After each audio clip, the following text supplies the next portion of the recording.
Shalom. First and foremost, I want to give all praises, honor, and glory to Yahweh, Bahasham, Yahweh Shai, Bahasham, Recha Kudash. Double honors to the elders and the apostles of Great Millstone, and peace and blessings to the elect. And Lowell, and this will be a quick one, but an interesting one to say the least. Now, here, as you can see in this headline, this is from NewYorkPost.com, and the title reads, Trump confirms plans to use military force to deport migrants after declaring national emergency. Okay, and so this has been circulating, right, I think as of today, right, this morning, where you have different news sites now bringing this out, right, about Trump confirming that. Let me actually read a little bit of this here. So it says, President-elect Donald Trump confirmed Monday he would declare a national emergency to deport illegal migrants using military force once he steps back into office.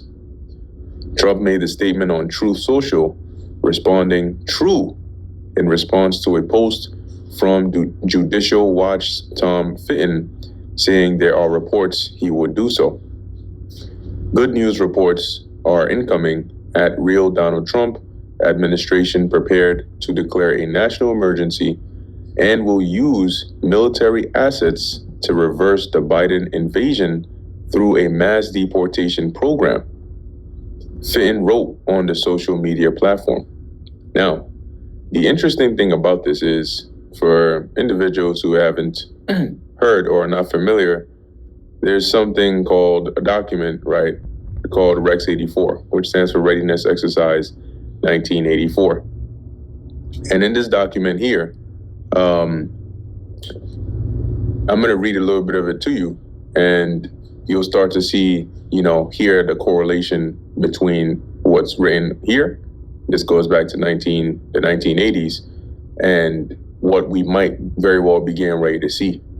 Okay, so what that means is, if indeed, right, this does go forward, right, and Trump ends up actually doing this, there's going to be more going on behind the scenes than just a normal declaration of emergency or national emergency, because the type of emergency matters, and the powers or authority that they now are able to assume, both, the federal government as well as some agencies here, in a state of national emergency for this very reason, those are sort of abstracted when you just hear national emergency. So when we go into this document here, you'll see what are some of the things, really this is publicly available, but pretty sure that there's also some things that are not publicly available here. Though here it's mentioned as a deportation. We all know that most of these first steps are really just getting the foot in the door. And once the foot is in the door, really it can go anywhere from that.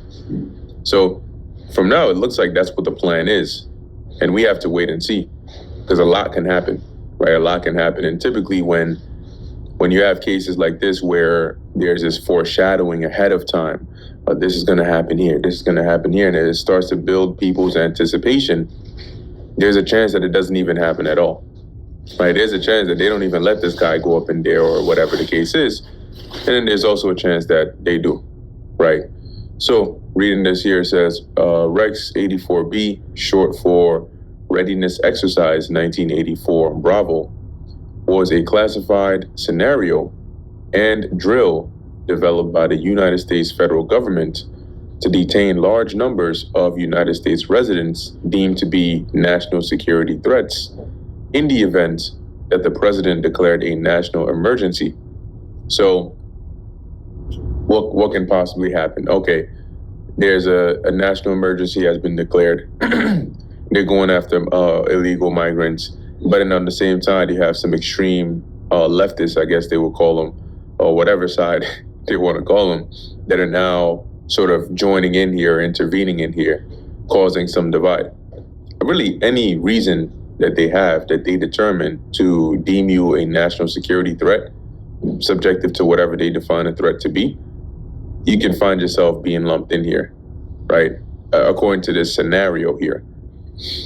So it says here, so keywords, right? National security threats, U.S. federal government, detaining U.S. residents, national emergency, right? These are some key words here to pay attention to. The scenario envisioned state defense forces rounding up 500,000 undocumented Central American residents and 4,000 American citizens whom the U.S. Attorney General had designated as national security threats as part of the secret continuity of government program. So by whatever means, metrics, avenue that this U.S. Attorney General used, he's able to then designate, right, some citizens as national security threats. But the key part here is, in this scenario, interesting enough, it's related to rounding up these thousands, hundreds of thousands of undocumented Central American residents. The same kind of problem. Now, the question is, in this scenario, how would you end up in this place in the first place, right? Like, how would you end up in a case where you have all these undocumented residents? If Biden, right, if let's say the whole Biden administration situation of opening the borders, letting anybody in here, if that actually didn't happen, then chances of a scenario like this happening would be would be less than it is now, at least, right? Now it's so out of hand that something like Rex 84 doesn't sound crazy anymore. In fact, that's pretty similar to what Trump is saying here, right? So, and what happens if this does end up happening and then there's pushback from the migrants, but more specifically like the gangs, those that actually have means of firing back, so to speak? That could very well cause things to take an interesting turn. So it says these people would be detained at 22 military bases in concentration camps run by the Federal Emergency Management Agency, that's FEMA. This is documented, okay? This isn't made up, right? This is an actual document, readiness exercise, and it's a scenario that the U.S. federal government themselves came up with. Now, you can imagine if Trump was to come out and say, yes, we're going to use the federal government to round up illegal immigrants and some U.S. citizens and then put them in concentration camps. You can imagine that'd be a bit of an uproar. But if you were to say, well, I did say that we are going to clean up the country, we are going to get these migrants out, and I'm going to use a federal force and a national emergency to do so, once again, that's a way to get your foot in the door. Once the state of emergency has been declared, and then you can easily say something like, well, based on the way things are going, it's not going to be as easy as just deporting them. We might need to round some of them up. We might need to detain some of them, and figure out what we're going to do from there. The point is, it's a fluid kind of scenario. Like when they have these live exercises, it can go either way. But now let's read a bit about the background here, right, where a lot more of the information is. So it says the existence of master military contingency plans, of which Rex 84 was a part, right? This is just one document of many. Operation Garden Plot and a similar earlier exercise, Lantern Spike, were originally revealed by journalist Ron Riedenher, who summarized his findings in a 1975 article in Counter Spy magazine.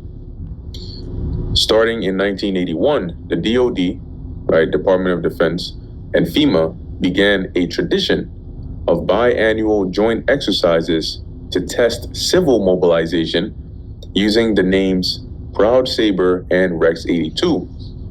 In 1984, the scenario involved a U.S. Army rehearsal of airlifting the entire 82nd Airborne Division, about 15,000 troops, from Fort Bragg in North Carolina, under the cover of night, and flying them to either El Salvador or Nicaragua as a simulated invasion to enforce a state of martial law.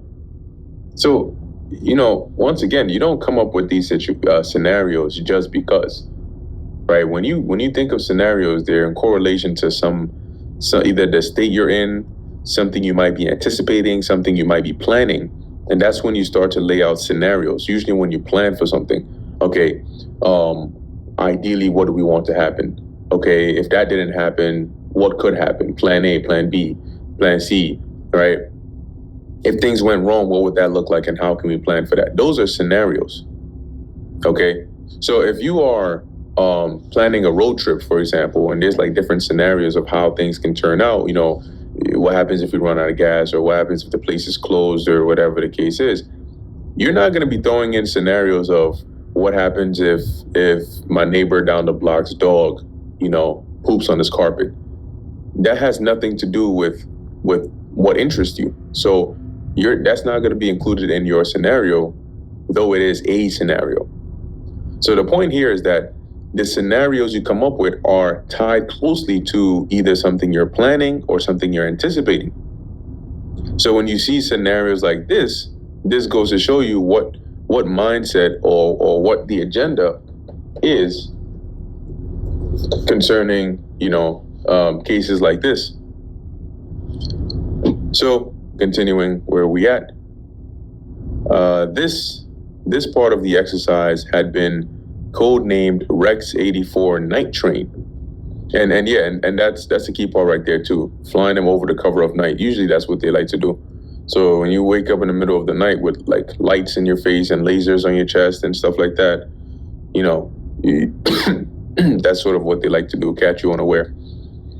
This part of the exercise has been codenamed Rex 84 Night Train, and the overall readiness exercise involving 34 federal agencies was codenamed Rex 84. With FEMA's role in assisting the Department of Defense as Rex 84 Alpha.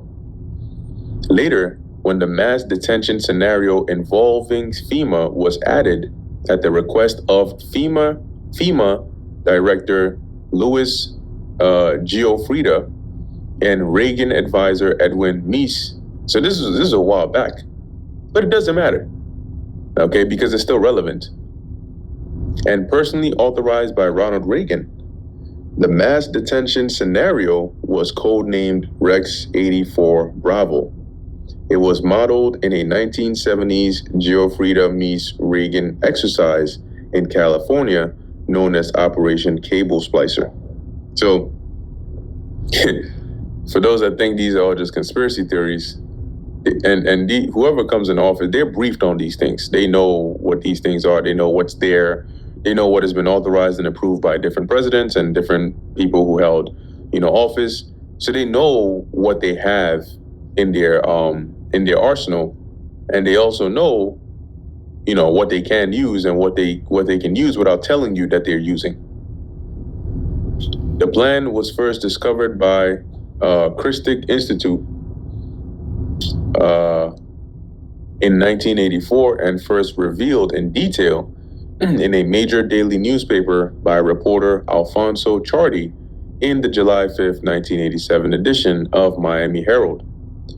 Possible reasons for such a roundup were reported to be widespread opposition to a U.S. military invasion abroad, such as if the United States were to directly invade Central America, to combat what the government perceived as subversive activities. And let's look that up. Okay, subversive activities. Here. So subversive activity is lending of aid, comfort, and moral support to individual groups or organizations that advocate the overthrow of incumbent governments by force and violence. So pretty much if you were almost like treason, like if you were supporting a group that is advocating to rise up or overthrow a government, like sort of how these some of these individuals are doing or trying to push for, then that might be a reason here to institute these roundups. The plan also authorized the military, right, to direct the movement of civilian populations at state and regional levels, according to Professor Diana Reynolds. So this isn't like they would have power, like according to this last sentence here, they would have power and authority and jurisdiction, right, in order to facilitate that movement at state levels and regional levels. So it's not like, oh, that's the federal government and you have the state and the state has a say in this. No, this is a national emergency. So now those powers are elevated. So they can come in and determine, okay, who's going where and so on. And don't expect your governors and mayors to do much because they can't. But anyway, this is what I thought of right when I heard this here. Now, what was it? What are we? Still November? So we're still some time away from January, but we'll see. We'll see what ends up happening right between now and then, and we'll see what ends up happening then at that time. It's all in the hands of Yahweh Ba'asham Yahweh Shai anyway. But this is 2 Corinthians 2:11. Lest Satan should get an advantage of us, for we are not ignorant of his devices. So by not being ignorant of his devices, his plans, we are able to look ahead, foresee any possible, evils, and hide ourselves primarily by continuing to follow the ways of Yahweh Ba'asham Yahweh Shai.